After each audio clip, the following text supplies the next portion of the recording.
Bismillahirrahmanirrahim. Assalamualaikum warahmatullahi wabarakatuh. Asyhadu an la ilaha illallah wahdahu la syarikalah wa asyhadu anna Muhammadan abduhu wa rasuluh la nabiyya ba'dah. Allahumma shalli wa sallim wa zid wa barik ala Rasulillah wa alihil athhar ala Rasulillah wa alihil akhyar. Alhamdulillah, hari ini kita akan kembali lagi melakukan review atas buku yang sudah dibaca. Buku yang dibaca kali ini adalah buku yang berjudul tentang Salat Tahajud Cara Keluarga Nabi Muhammad SAW. Buku ini cukup menarik, dan saya juga penasaran kenapa menggunakan kata judul Cara Keluarga Nabi. Bukankah sholat tahajud itu sholat sunnah? Yang pasti kalau sunnah itu berasal dari Rasulullah SAW. Tapi kenapa mesti dari keluarganya? Ini yang menariknya yang harus kita pelajari. Buku ini terbit tahun 2020, tebalnya 181 halaman, diterbitkan oleh penerbit di Bandung. Saya mendapat buku ini secara gratis dan saya tertarik membacanya dan ingin berbagi. Saya baca buku itu dari arah belakang, mulai dari doa-doa dan panduan sholat sunnah selain sholat tahajud seperti sholat, karena di dalam buku ini selain sholat tahajud juga terdapat sholat sunnah untuk orang tua, hadiah orang tua, kemudian gofailah itu sholat setelah maghrib, amalan Lailatul Qadar dan lainnya. Jadi bukan hanya tentang tahajud saja, juga tapi ada tambahan lainnya, yaitu tadi sholat birrul walidain, gofailah, dan Lailatul Qadar. Sudah pasti tahajud dikupas sejak awal halaman sampai pada doa-doanya.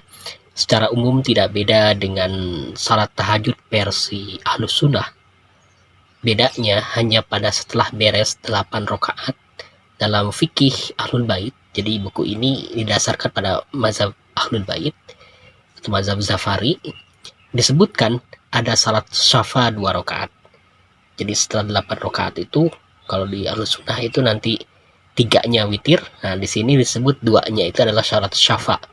Kemudian nanti 1 lagi adalah witir. Kemudian 1 salat rakaat witir, jumlah seluruh rakaat untuk pelaksanaan salat tahajud sama seluruhnya 11 rakaat. Saya termasuk yang kurang minat dengan baca buku-buku fikih seperti ini. Tetapi kemudian saya membaca buku seperti ini, jadi saya mempelajari juga perbedaan-perbedaannya. Seingat saya dalam fikih salat yang umum disebutkan salat sunnah itu berlaku saat berada di tempat aktivitas, mukim, tempat tinggal atau mukim.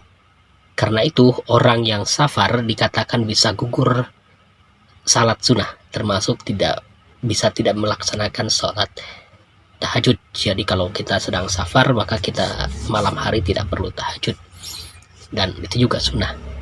Namun di dalam buku ini justru salat sunnah tahajud itu tetap berlaku meski kita sedang bepergian dan tidak mukim. Ini bedanya. Sejumlah riwayat dari Ahlul Bait dan pengalaman para ulama disebutkan dalam buku ini bahwa sholat tahajud dapat dilakukan meskipun ia sedang safar.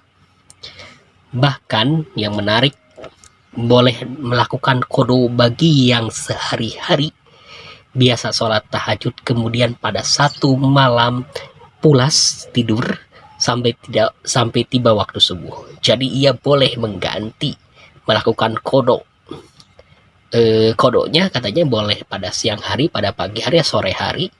Jadi ketika sempat saja. Nah, saya kira ini menarik karena seolah-olah tahajud di dalam buku ini dianggap sesuatu yang fardu, sehingga kalau terlewatkan harus dikodok. Ini menarik. Sudah pasti pahalanya besar, kan, bagi yang melakukan salat tahajud sebagai ibadah tambahan yang kelak pelakunya akan dapat derajat kemuliaan dari Allah Ta'ala.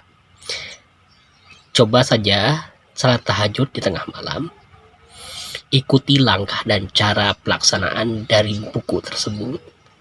Kabari saya kalau memang sekira 40 hari Anda tidak mendapatkan dampak positif dari salat tahajud itu.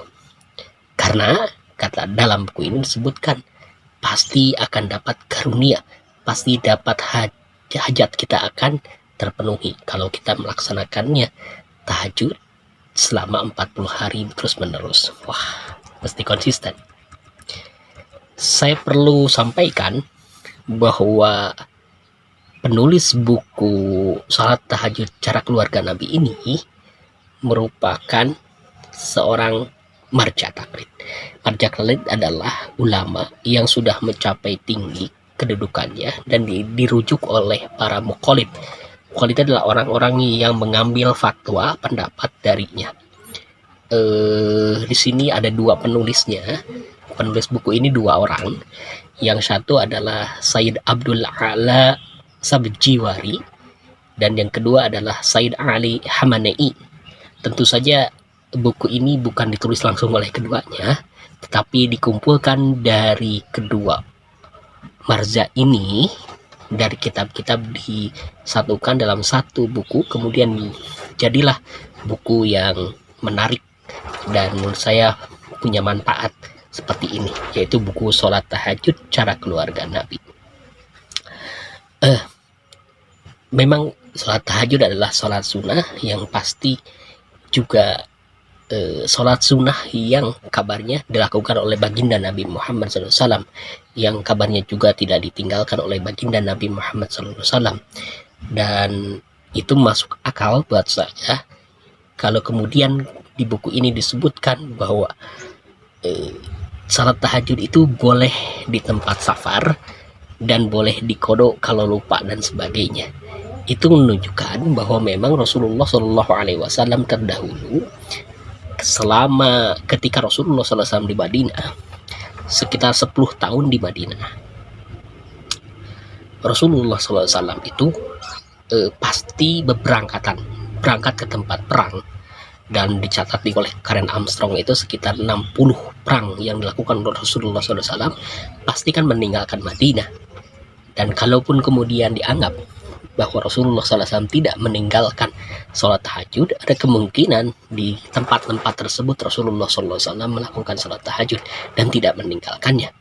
Ini tentu saja menurut saya luar biasa. Kenapa Rasulullah SAW tidak meninggalkan sholat tahajud dan menjadikan bahwa itu adalah sebagai sholat tambahan nafilah? Karena memang Rasulullah SAW posisinya sebagai teladan, sehingga harus kita rujuk. Nah, terkait dengan apakah lantas kenapa buku ini dituliskan sebagai dengan cara keluarga Nabi? Apakah ada juga cara sholat tahajud yang di luar dari cara keluarga Nabi? Nah, tentu saja ada cara-cara yang disebutkan dalam fikih-fikih Ahlus Sunnah.